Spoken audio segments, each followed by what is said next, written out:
د کارابین پریمیر لیګ او نوی قانون.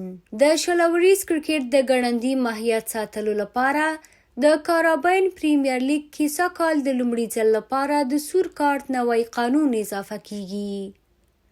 تنظیمونکو د ورونو لپاره نوي جریمې وړاندیز کړي چې موخه یې د دې ډاډ ترلاسه کول دي چې لوبه د لیدونکو او لوبغاړو لپاره په زړه پورې او اغیزمنه شي. د T20 لوبو د دوامداره زیاتېدونکې مودې د کمولو لپاره هره لوبډله به اوس د ټاکل شوي ورونو بشپړولو لپاره 15 دقیقې وخت ولري. د وخت دا محدودیت به د سیالۍ په دوام کې په کلکه مشاهده کیږي.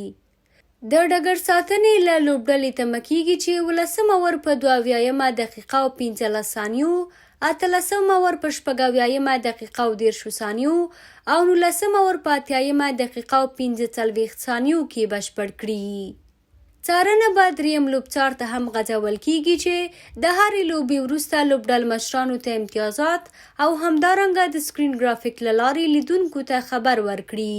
که چیرې یوه لوبډله په توپ اچونه کې د 20 اور پیل کې له ټاکل شوي وخت وروسته پاتې وي، لوبډلې ته به سور کارت ورکول کیږي او لوبډل مشر به په خپله خوښه یو لوبغاړی کینوي. ټاکل شوي د کارابین پریمیر لیګ سږنی پړاو د روانې اګست میاشت په 14 نیټه پیل او د سپټمبر تر 24 نیټې دوام وکړي.